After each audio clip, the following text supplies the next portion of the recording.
Good morning, students. In previous video, we have studied about the trial balance with given balances. Today, we are going to start a new chapter, that is bank reconciliation statement. In short, we can say BRS. What is BRS? BRS क्या होता है? तो first of all आप एक चीज concept देखिए कि business cash book बनाता है। कैश बुक में दो कॉलम होते हैं, एक कैश का और एक बैंक का।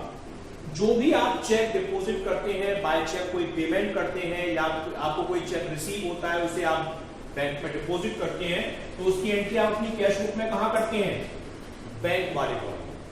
बैंक वाले कॉलम में अगर आप पेमेंट कर रहे हैं तो आप पेमेंट साइड एंट्री करेंगे, मींस क्रेडिट साइड में, और आपने कोई चेक बैंक में डिपॉजिट किया है या कोई आपको चेक रिसीव हुआ है और बैंक में डिपॉजिट कर रहे हैं तो उसकी एंट्री आप डेबिट साइड में करते हैं। सिमिलरली बैंक जो होती है वो मेंटेन करती है पासबुक। हालांकि ये कस्टमर के पास ही होती है बुक, लेकिन इसमें एंट्री कस्टमर नहीं करता। एंट्री इसमें कौन करता है? Bank. It is recorded by bank but maintained by the client of the bank. यानी इसे रखेगा बैंक का क्लाइंट यानी हम, बिजनेस फर्म, लेकिन रिकॉर्डिंग इसमें कौन करेगी? बैंक करेगी। और एंट्री बैंक वही करती है जो रिकॉर्डिंग हम अपनी कैश बुक में लिख रहे हैं, मींस डिपॉजिटिंग कैश और चेक और विड्रॉइंग कैश और एनी अदर अमाउंट और एनी एक्सपेंसेस बाय चेक। यानी हम जो एंट्री अपनी कैश बुक में करते हैं वही एंट्री बैंक हमारी पासबुक में करती है। तो जब दोनों चीजों में सिमिलर एंट्री की जा रही है तो दोनों का टोटल या दोनों का बैलेंस सिमिलर आना चाहिए। तो कि जो एंट्री हमने कैश बुक में की वही एंट्री बैंक ने हमारी पासबुक में कर दी। तो यानी जब वही same amount, same transaction record दोनों बुक में किया जा रहा है तो दोनों बुक का टोटल और दोनों बुक का बैलेंस इक्वल आना चाहिए, पर ऐसा होता नहीं। कैश बुक का बैलेंस कुछ और आता है और पासबुक का बैलेंस कुछ और आता है, और इसी बैलेंस को दूर करने के लिए हम एक स्टेटमेंट प्रिपेयर करते हैं जिसे हम बोलते हैं BRS।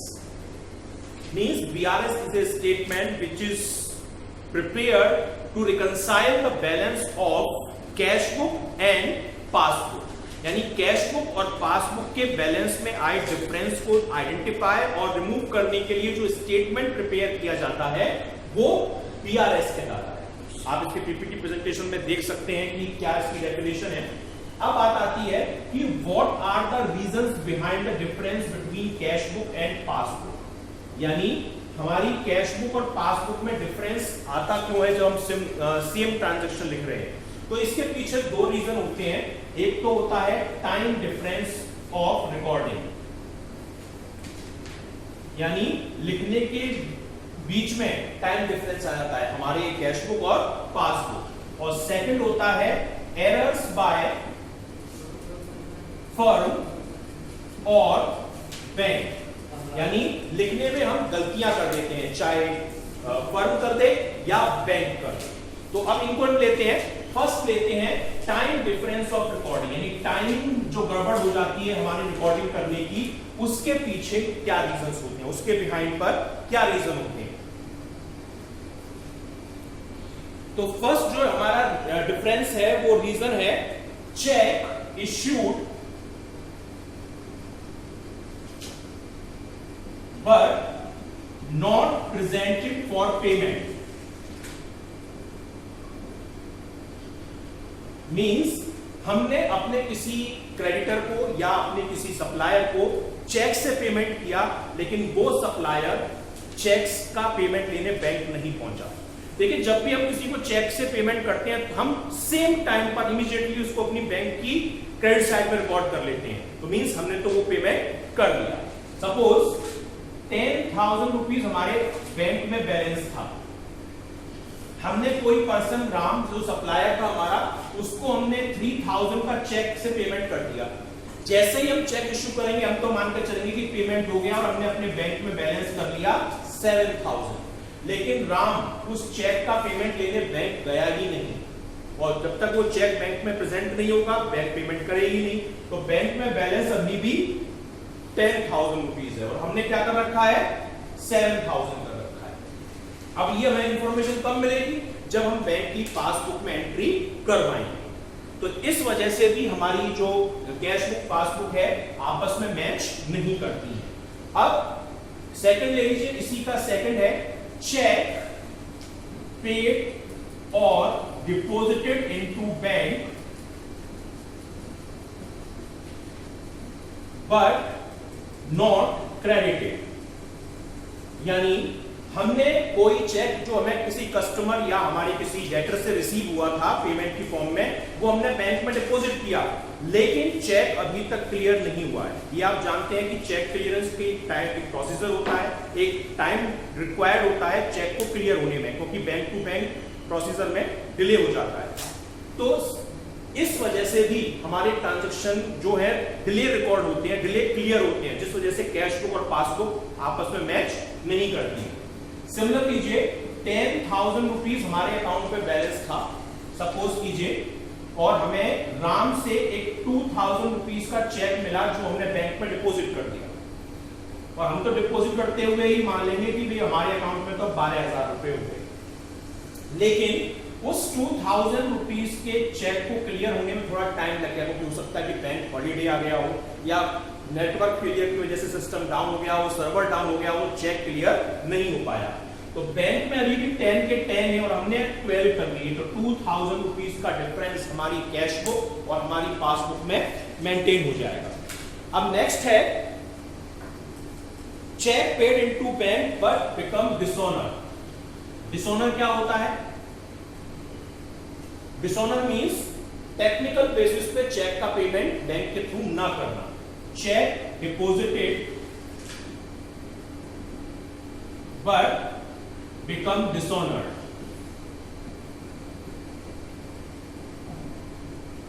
मींस सिग्नेचर मैच नहीं करे या फिर अमाउंट गलत था, इस वजह से बैंक ने पेमेंट करने से मना कर दिया।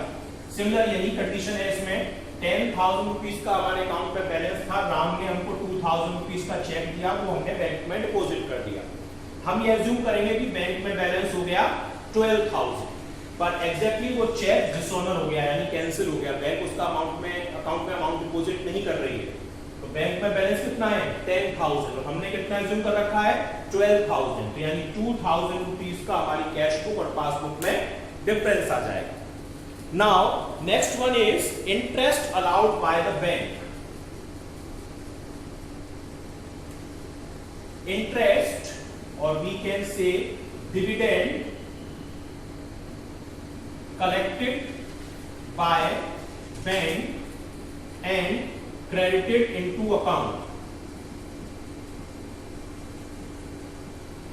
means बैंक ने हमारे अकाउंट में डिपॉजिटेड बैलेंस पर इंटरेस्ट कैलकुलेट करके हमारे अकाउंट में डिपॉजिट कर दी, या हमने कहीं अमाउंट इन्वेस्ट कर रखा था, उस इन्वेस्टमेंट पे हमको इंटरेस्ट अर्न हुई, या हमने किसी कंपनी के शेयर परचेज कर रखे थे, उन पर हमें डिविडेंड अर्न हुआ, और वो डिविडेंड का अमाउंट डायरेक्टली बैंक ने हमारे अकाउंट में डिपॉजिट कर दिया। तो क्या होगा, जब बैंक हमारे अकाउंट में अमाउंट डिपॉजिट करेगी तो बैंक का बैलेंस इंक्रीज हो जाएगा, और इस बात की इंटीमेशन या इंफॉर्मेशन हमें रिसीव नहीं हुई है, तो हमारे अकाउंट में बैलेंस कम रहेगा। तो ये डिफरेंस का एक रीजन हो सकता है। एग्जांपल, हमारे अकाउंट में 10,000 का बैलेंस था, सपोज कीजिए इंटरेस्ट ऑन इन्वेस्टमेंट के 1,000 बैंक ने डिपॉजिट कर दिए हमारे अकाउंट में, बैंक में बैलेंस हो गया 11,000, जबकि हमें इंफॉर्मेशन नहीं, हमने 10 का 10 कर रखा है, जबकि बैंक में हो चुका है 11,000, तो हमारे कैश बुक और पासबुक आपस में मैच नहीं करेंगे। अब नेक्स्ट है हमारा कि interest charge on overdraft. Bank debited interest on overdraft और एनी अदर चार्जेस। हमने बैंक से एक्सेस अमाउंट में कैश विथड्रॉ कर रखा है, बैंक को अब उसे हमें वापस करना पड़ेगा, पर बैंक को उस अमाउंट के साथ इंटरेस्ट भी पे करनी पड़ेगी, और बैंक हमसे वो मांगेगी नहीं, सीधे हमारे अकाउंट में से डिपॉजिट जो डिडक्ट कर देगी, डेबिट कर देगी। डेबिट मींस काटना। ऐसे ही बैंक हमारे लिए बहुत सारी सर्विसेज ऑफर करती है और उन सर्विसेज के बदले में चार्जेस लेती है, और वो चार्जेस भी वो सीधे हमारे अकाउंट से डिडक्ट कर लेती है, लेकिन हमें इंफॉर्मेशन तब मिलती है जब हम पासबुक में एंट्री कराते हैं। सपोज 10,000 रुपीज का हमारे अकाउंट में बैलेंस था और बैंक ने अपने charges, bank charges 500 rupees deduct कर लिए, काट लिए, तो बैंक में बैलेंस कितना हो गया 9,500। हमें ये इंफॉर्मेशन मिली नहीं है, हमने 10 का 10 मेंटेन कर रखा है कैश बुक में, जबकि पासबुक में कितना हो चुका है 9,500 रुपीज। तो ये भी एक रीजन है जिस वजह से हमारी कैश बुक और पासबुक आपस में मैच नहीं करती हैं। नेक्स्ट है commission and bank charges charge by bank, जो मैंने बताया कि अदर चार्जेस कट कर लेती है। नेक्स्ट है direct payment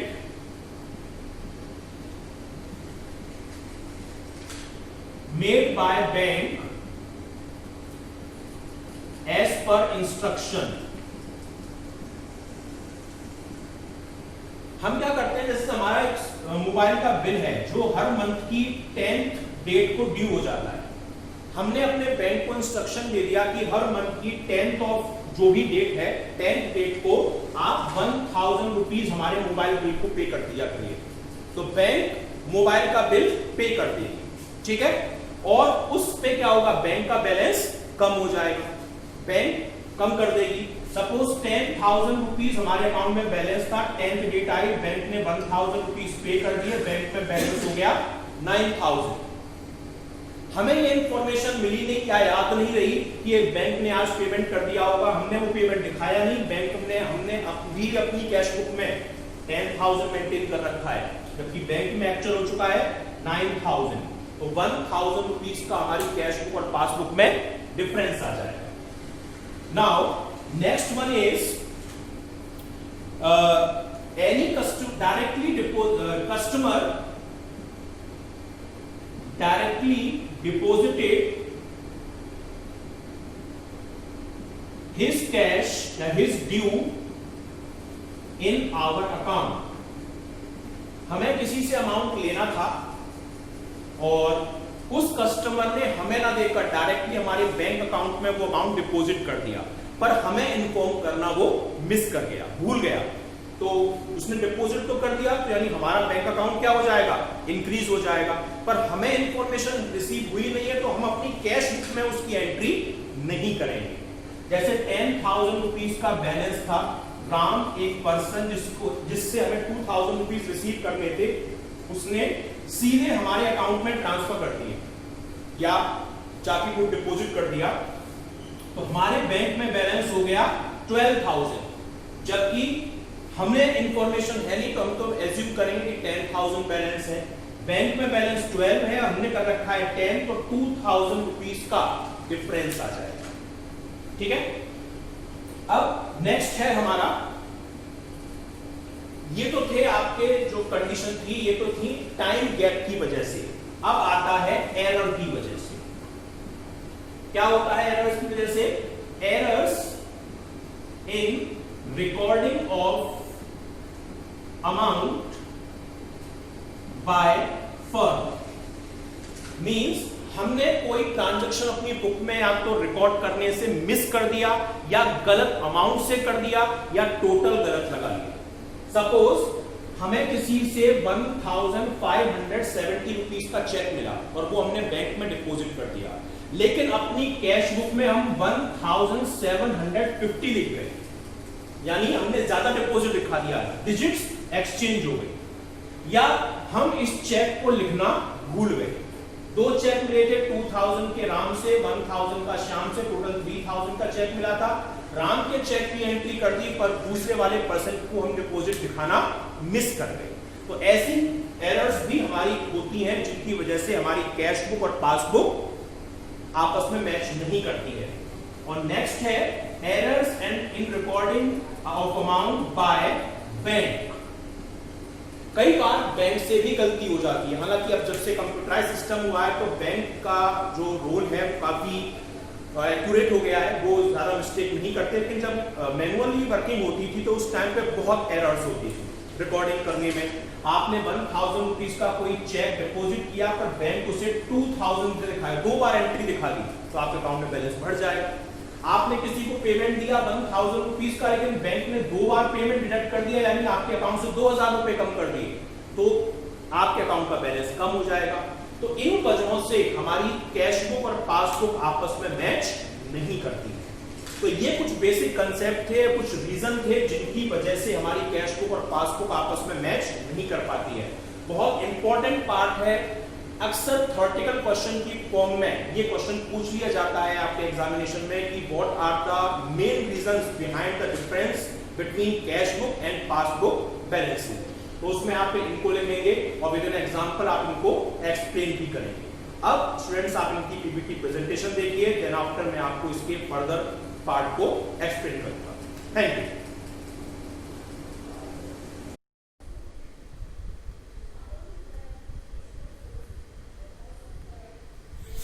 Good morning, students. In previous video we have studied about preparation of ledger with given balances and trial balance with given balances. Now today we are going to start a new chapter, that is bank reconciliation statement. In short we can say that BRS. First of all, you have to know about the term BRS. What is BRS? BRS क्या है? आप जानते हैं कि we prepared cash book for cash transactions in our business. हम cash book maintain करते हैं अपनी बिजनेस में और उसमें हम कैश ट्रांजैक्शन को रिकॉर्ड करते हैं। कैश ट्रांजैक्शन कैश वाले भी और जो बैंक से करते हैं उनको भी। जो भी कैश बैंक में डिपॉजिट होता है वो डेबिट साइड में लिखा जाता है, जो भी कैश हम बैंक से विड्रॉ करते हैं वो कैश बुक के क्रेडिट साइड में रिकॉर्ड किया जाता है। ये हम मेंटेन करते हैं। सिमिलरली बैंक भी मेंटेन करती है, और बैंक मेंटेन करती है क्या? पासबुक।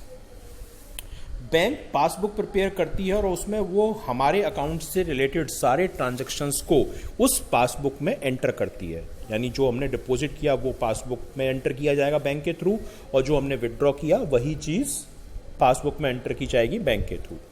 मींस कैश बुक के बैंक कॉलम में और पासबुक में सिमिलर ट्रांजैक्शन रिकॉर्ड किए जाते हैं, बट डिफरेंस ये है कि कैश बुक में एंट्री हम करते हैं और पासबुक में एंट्री बैंक करती है। पासबुक जो होती है जस्ट अपोजिट होती है हमारी कैश बुक की, यानी जो भी हम डिपॉजिट करेंगे वो वहां पर क्रेडिट में रिकॉर्ड किया जाएगा, जो भी हम विड्रॉ करेंगे वो चीज़ डेबिट में रिकॉर्ड की जाएगी। यानी जो एक तरीके से पासबुक है वो कैश बुक की अपोजिट होती है, यानी कैश बुक का डेबिट पासबुक में क्रेडिट होता है और कैश बुक का क्रेडिट पासबुक में डेबिट होता है। ये फॉर्मेट है आपको। अब प्रॉब्लम क्या होती है? प्रॉब्लम ये होती है कि द बैलेंस जो होता है हमारी बैंक कॉलम का कैश बुक की और पासबुक का मैच नहीं करता है, जबकि दोनों में सिमिलर एंट्री हो रही है तो दोनों का बैलेंस, दोनों का टोटल सिमिलर आना चाहिए, पर ये बैलेंस मैच नहीं करता है। और हमें ये पता करना होता है कि क्या रीजंस हैं जिनकी वजह से ये मैच नहीं किया है। तो बिजनेस, अगर सपोज कीजिए, एग्जांपल लीजिए कि हमारे अकॉर्डिंग बैंक में बैलेंस होना चाहिए 35,000, जबकि रियलिटी बैंक बता रही है कि उसके यहाँ बैलेंस है 25,000, यानी ये दोनों आपस में मैच नहीं कर रहे। ये प्रॉब्लम बहुत आती है हमारे बिजनेस में, और अक्सर इस प्रॉब्लम की वजह से हमें काफ़ी प्रॉब्लम भी फेस करनी पड़ती है अपने ट्रांजैक्शन को कंप्लीट करने में। तो इन डिफरेंसेस को कंप्लीट करने के लिए, इस डिफरेंसेस के रीज़न को फाइंड करने के लिए, कैश बुक और पासबुक को टैली करने के लिए जो स्टेटमेंट प्रिपेयर किया जाता है उसे हम BRS कहते हैं। यहाँ पे मीनिंग दे रखी है कि पाटिल के according bank reconciliation statement is a statement prepared mainly reconcile the difference between the bank balance shown by the cash book and passbook. Means हमारी कैश बुक और बैंक की पासबुक में के बैलेंस में आए डिफरेंस को दूर करने के लिए जो स्टेटमेंट प्रिपेयर किया जाएगा उसे हम बैंक रिकंसिलिएशन स्टेटमेंट या BRS कहेंगे। अब बात आती है कि what are the reasons behind the difference between the cash book and passbook balances. कि क्यों डिफरेंस आता है? जब दोनों जगह हम सेम एंट्री कर रहे हैं तो डिफरेंस आने के पीछे रीजंस क्या हैं? तो फर्स्ट है टाइमिंग का डिफरेंस, यानी रिकॉर्डिंग का टाइम अलग अलग हो सकता है। जैसे check issued by the bank but not yet presented for payment, means हमने किसी को पेमेंट में चेक काट के दिया और वो पर्सन उस चेक का पेमेंट लेने अभी तक बैंक गया ही नहीं है। सपोज कीजिए हमारे अकाउंट में बैलेंस था 10,000, ठीक है, हमने किसी को 2,000 रुपये का चेक काट के दे दिया तो हम तो ये मान के चलेंगे कि पेमेंट हो गया, हम तो मान लेंगे कि बैंक में हमारे बैलेंस चल रहा है, हो गया 8,000। अब जिस पर्सन को हमने चेक दिया वो बैंक में उस 2,000 रुपीज़ का चेक का पेमेंट लेने पहुंचा ही नहीं। जब तक वो चेक बैंक में लगेगा नहीं, बैंक से पेमेंट कम होगा नहीं। बैंक में अभी भी बैलेंस कितना है 10,000 और आपने कर लिया उसको 8,000, तो 2,000 का डिफरेंस आ जाएगा। लिखा हुआ है when checks are issued by the firm to supplier और creditor to the firm of the firm these are immediately entered in the credit side of the cash book. Means जब भी हम कोई चेक पेमेंट में देते हैं तुरंत उसकी एंट्री अपनी क्रेडिट साइड में कर लेते हैं कैश बुक की। लेकिन एग्जैक्टली होता क्या है कि वो चेक बैंक में प्रेजेंट होता है कुछ टाइम के बाद और उस टाइम गैप के आने की वजह से हमारी कैश बुक और पासबुक दोनों आपस में मैच नहीं करती हैं। सिमिलरली दूसरा दे रखा है आपको cheque paid into bank but not yet collected. हमें हमारे डेटर ने कोई चेक दिया और वो चेक हमने अपने बैंक अकाउंट में डिपॉजिट कर दिया, लेकिन उस चेक को क्लियर होने में 2 और 3 डेज का टाइम लग जाता है कई बार फॉर्मेलिटीज में, तो जिस वजह से वो क्लियर तब नहीं होता जब हम डिपॉजिट करते हैं। सिमिलरली लीजिए 10,000 का हमारे यहाँ बैलेंस था, हमें किसी डेटर ने 2,000 का चेक दिया, हमने उसे बैंक में डिपॉजिट कर लिया। हम तो ये एज्यूम करेंगे कि बैंक में डिपॉजिट करते ही अमाउंट आ गया, बैंक में बैलेंस हो गया 12,000। लेकिन उस 2,000 का चेक को क्लियर होने में थोड़ा टाइम लग गया 2-3 डेज। तो 2-3 डेज हमने तो 12 कर लिया, लेकिन बैंक में बैलेंस अभी भी 10 का 10 ही है। तो ये डिफरेंस होने की वजह से भी हमारी कैश बुक और पासबुक आपस में मैच नहीं करती है। लिखा है when the firm receive check from its customer they are immediately recorded in the debit side। जैसे ही हमें कोई कस्टमर चेक देता है और हम उसे बैंक में डिपॉजिट करते हैं तुरंत हम उसे डेबिट में एंटर कर लेते हैं और बैंक का बैलेंस इंक्रीज कर लेते हैं। लेकिन बैंक को वो अकाउंट हमारे अकाउंट में क्रेडिट करने में थोड़ा टाइम लगता है, यानी क्योंकि कस्टमर से चेक रियलाइज होने में, बैंकिंग ट्रांजैक्शन को सेटल होने में थोड़ा टाइम लग जाता है 2 से 3 दिन का, और आउट स्टेशन चेक हो तो ज़्यादा भी लग सकता है इंट्रा बैंकिंग ट्रांजैक्शन के लिए। तो जिस वजह से हमारी कैश बुक और पासबुक में थोड़े डिफरेंसेस आ जाते हैं। नेक्स्ट है डायरेक्ट डिपॉजिटेड या direct debit made by the bank on behalf of customer. Bank हमें कई सारी सर्विसेज और हमारे बिहाफ पे कई सारे वर्क करती है, जिसके बदले में वो एक कमीशन या कोई चार्जेस पर्टिकुलर हमसे लेती है। हमसे वो मांगेगी नहीं, डायरेक्टली हमारे बैंक अकाउंट से डिडक्ट कर लेगी। जैसे सपोज कीजिए हमारे अकाउंट में 10,000 का बैलेंस है और बैंक ने 500 रुपीज़ अपने बैंक चार्जेस के कट कर लिए, तो बैंक में बैलेंस हो गया 9,500। हमें ये इन्फॉर्मेशन मिली नहीं कि बैंक ने ये अकाउंट में कट कर लिया है, तो हम तो क्या एज्यूम करके चलेंगे कि हमारे बैंक में बैलेंस कितना है 10,000, जबकि बैंक में एक्चुअल हो चुका है 9,500, क्योंकि बैंक ने वो अकाउंट में से एक्सपेंस डेबिट कर लिया। डेबिट मीन्स कट कर लेना। लिखा हुआ है the some time bank deduct amount for various services from the account without the firm's knowledge. यानी हमें इन्फॉर्म किए हुए बिना कई बार बैंक हमारे अकाउंट में से अपने सर्विसेज का चार्ज कट कर लेती है, और हमें ये बात तब पता चलती है जब बैंक का स्टेटमेंट हमारे पास आता है कि बैंक ने ये अमाउंट कट कर लिया है। यहाँ पे एग्जाम्पल भी दे रखा है कि बैंक ने चेक कलेक्शन चार्जेस या इंसिडेंशियल चार्जेस या इंटरेस्ट ऑन ओवरड्राफ्ट या कोई अदर चार्जेस हमारे अकाउंट से कट कर लिए, या स्टॉप चार्जेस जो बाउंसिंग चार्जेस, ये सब चीज़ कट कर ली, पर हमें इनकी इन्फॉर्मेशन थोड़ी लेट रिसीव हुई, तो जिस वजह से हमारे कैश बुक और पासबुक आपस में टैली नहीं करेगी। नेक्स्ट है amount directly deposited in the bank account. कोई कस्टमर था और उस कस्टमर ने सीधे हमारे अकाउंट में वो अमाउंट डिपॉजिट कर दिया जो उसके ऊपर ड्यू था। फॉर एग्जाम्पल पहले से ही बैंक में हमारे 10,000 रुपीज़ थे, किसी कस्टमर से हमें 3,000 लेने थे और उस पर्सन ने हमें ना देकर हमारे बैंक में वो अमाउंट डिपॉजिट कर लिया। बैंक में अकाउंट का बैलेंस बढ़कर कितना हो जाएगा 13,000। अब वो कस्टमर हमें ये बताना भूल गया कि उसने पेमेंट कर दिया है और हमारे अकाउंट में वो अमाउंट आ चुका है, तो हम तो ये एज्यूम करके चलेंगे कि हमारे बैंक में 10,000 बैलेंस है, जबकि एक्चुअल बैंक में बैलेंस हो चुका है 13,000। तो इस वजह से भी हमारे बैंक की कैश पासबुक और हमारी कैश बुक में डिफरेंस आ जाते हैं। दे रखा है कि there are instance debtors directly deposit money into firm's bank account but the firm does not receive any intimation from the source. Means हमारा डेटर जिससे हमें अमाउंट रिसीव करना था उसने डायरेक्टली हमारे अकाउंट में डिपॉजिट कर लिया, पर ये इन्फॉर्मेशन हमें रिसीव नहीं हुई। जब हमें कोई स्टेटमेंट रिसीव हुआ बैंक से तब जाकर हमें ये इन्फॉर्मेशन पता चली कि वो डेटर अमाउंट पे कर चुका है। तो बैंक में एक्चुअल तो बैलेंस बढ़ गया, पर हमने अपनी कैश बुक का बैलेंस इंक्रीज नहीं किया, तो जिस वजह से हमारी कैश बुक और पासबुक आपस में टैली नहीं करेगी। नेक्स्ट है कि interest and dividend collected by the bank. हमने कोई अमाउंट इन्वेस्ट कर रखा था या शेयर खरीद रखे थे और बैंक ने उनका डिविडेंड या उनकी इंटरेस्ट इन्वेस्टमेंट की हमारे अकाउंट में डिपॉजिट कर ली। जैसे हमने एफडी करा रखी थी, एफडी की इंटरेस्ट डायरेक्टली हमारे अकाउंट में आ जाती है, या हमने कोई शेयर ले रखे थे, उस कंपनी के शेयर का डिविडेंड डायरेक्टली हमारे अकाउंट में आ गया, तो हमारे बैंक का बैलेंस बढ़ जाएगा। जैसे एग्जांपल लो, 10,000 बैलेंस है और बैंक ने इन डिविडेंड का अमाउंट 1,000 रुपये हमारे अकाउंट में डिपॉजिट कर दिया, यानी बैंक में बैलेंस हो गया 11,000, जबकि हमें इन्फॉर्मेशन है नहीं तो हम तो 10,000 एज्यूम करके चलेंगे, जबकि बैंक में हो चुका है 11,000। तो इस वजह से भी हमारे कैश बुक पासबुक आपस में टैली नहीं करती हैं।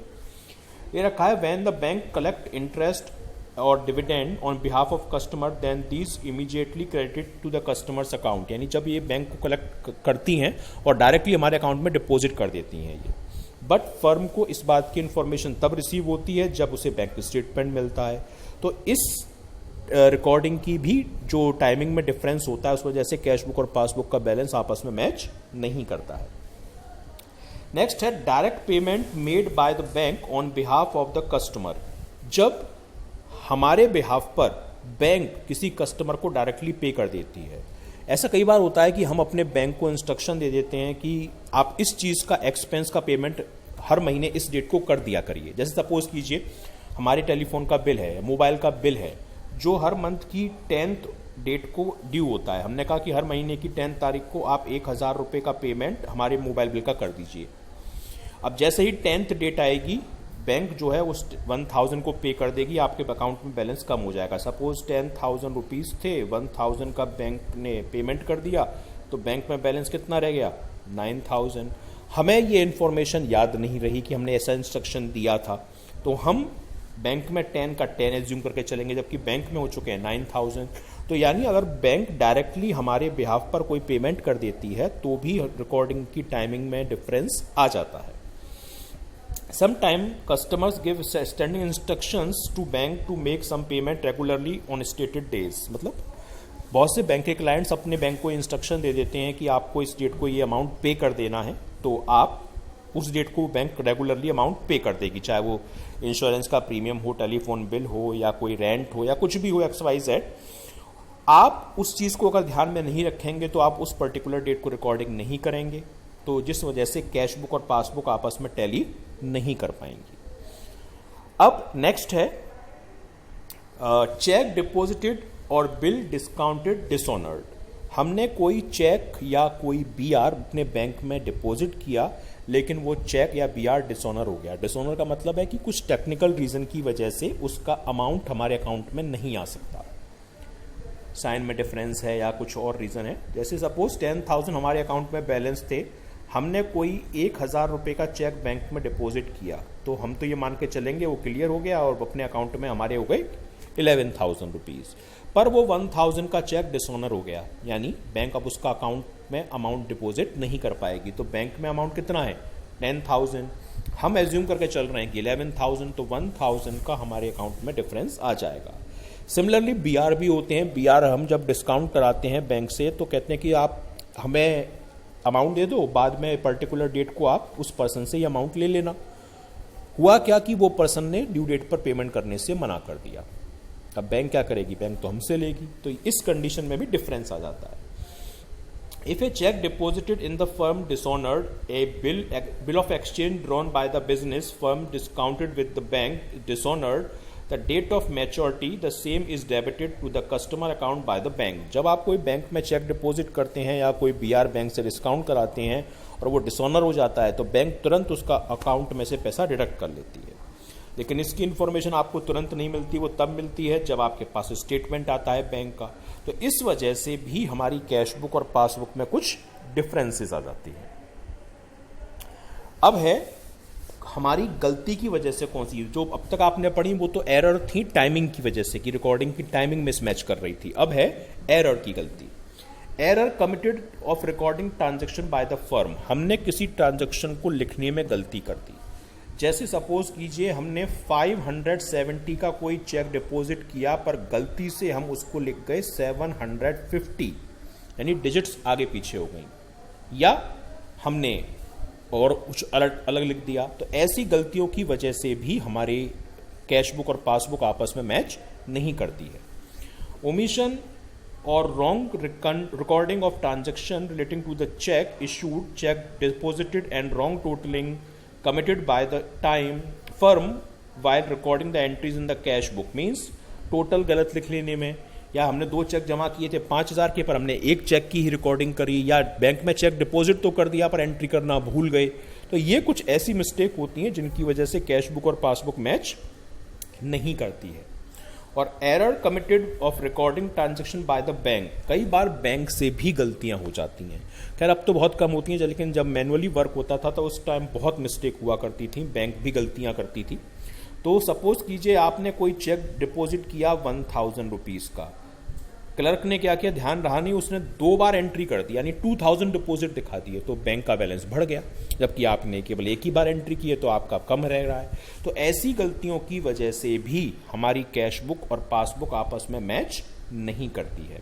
तो ये कुछ हमारे बेसिक डिफरेंसेस हैं जिनकी वजह से हमारी कैश बुक और पासबुक आपस में मैच नहीं कर पाती है। अब आपको ये पॉइंट बहुत अच्छे से ध्यान में रखने हैं, क्योंकि इनसे रिलेटेड क्वेश्चंस आपकी बुक में बहुत आते हैं, बहुत ज़्यादा क्वेश्चंस इनके बारे में पूछे जाते हैं जो आपको अपनी बुक में एक्सप्लेन करने होंगे। नाउ स्टूडेंट्स, अब आप इसके रिलेटेड आगे के वीडियोस को देखेंगे ताकि अब आपको और एक्सप्लेन अच्छे से हो पाए।